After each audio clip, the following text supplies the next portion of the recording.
മാനസികാരോഗ്യ കേന്ദ്രത്തിൽ അന്തേവാസികൾ താമസിക്കുന്ന സെല്ലുകളിലെ ദുരിതവും സൗകര്യങ്ങളും നേരിട്ട് കണ്ട് വിലയിരുത്തി ഹൈക്കോടതി ജഡ്ജിമാർ. ഹൈക്കോടതി ജഡ്ജിമാരായ ജസ്റ്റിസ് ദേവൻ രാമചന്ദ്രനും ജസ്റ്റിസ് ബസന്ത് ബാലാജിയുമാണ് കുതിരവട്ടത്ത് ഉൾപ്പെടെയുള്ള മാനസികാരോഗ്യ കേന്ദ്രങ്ങൾ പരിശോധിച്ചത്. സംസ്ഥാനത്തെ സ്വകാര്യ മാനസികാരോഗ്യ കേന്ദ്രങ്ങളിലെ മനുഷ്യാവകാശ ലംഘനങ്ങൾക്കെതിരെ ഹൈക്കോടതി ഡിവിഷൻ ബെഞ്ച് സ്വമേധയാ ഇടപെട്ടതിന് പിന്നാലെയാണ് ജഡ്ജിമാരുടെ സന്ദർശനം.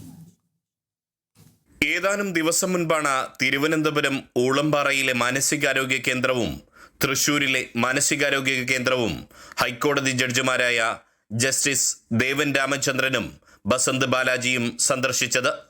അതിന്റെ തുടർച്ചയായാണ് ഇരു ജഡ്ജിമാരും കുതിരവട്ടം മാനസികാരോഗ്യ കേന്ദ്രത്തിലും എത്തിയത്. അന്തേവാസികളെ പാർപ്പിച്ച സെല്ലുകൾ, ലഹരി വിമുക്ത കേന്ദ്രം, മാനസികാരോഗ്യ കേന്ദ്ര പരിസരം തുടങ്ങി എല്ലായിടങ്ങളും ജഡ്ജിമാരുടെ നേതൃത്വത്തിൽ പരിശോധിച്ചു. Kozhikode collector MS Madhavikutty, city police commissioner AP Shoukath Ali, ആരോഗ്യവകുപ്പ് ഉദ്യോഗസ്ഥർ, ആശുപത്രി സൂപ്രണ്ട് എന്നിവരുടെ അവലോകന യോഗവും വിളിച്ചു ചേർത്തു. ഡോക്ടർമാരിൽ നിന്നും ജഡ്ജിമാർ വിവരങ്ങൾ ആരാഞ്ഞു. സർക്കാർ മാനസികാരോഗ്യ കേന്ദ്രങ്ങളുടെ അവസ്ഥ ഞെട്ടിക്കുന്നതാണെന്നും മൃഗങ്ങൾക്ക് പോലും താമസിക്കാൻ കഴിയാത്ത രീതിയിലുള്ളവയാണെന്നും ഇതുമായി ബന്ധപ്പെട്ട കേസ് പരിഗണിക്കുന്നതിനിടെ ഹൈക്കോടതി നേരത്തെ പ്രസ്താവിച്ചിരുന്നു.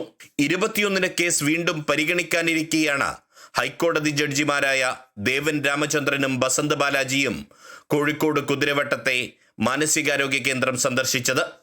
1872 പ്രവർത്തനം തുടങ്ങിയ കുതിരവട്ടം മാനസികാരോഗ്യ കേന്ദ്രത്തിൽ ഇപ്പോഴും ആധുനിക സൗകര്യങ്ങൾ വളരെ വിരളമാണ്.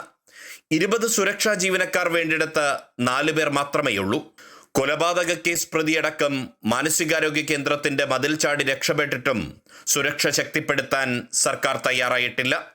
ഇത്തരം സാഹചര്യങ്ങൾക്കിടയിലുള്ള ഹൈക്കോടതി ജഡ്ജിമാരുടെ സന്ദർശനം സർക്കാർ മാനസികാരോഗ്യ കേന്ദ്രങ്ങളുടെ നവീകരണത്തിലേക്ക് വഴി തുറക്കും എന്നാണ് പൊതുസമൂഹവും പ്രതീക്ഷിക്കുന്നത്. Riyas KMR, Kerala vision news, Kozhikode.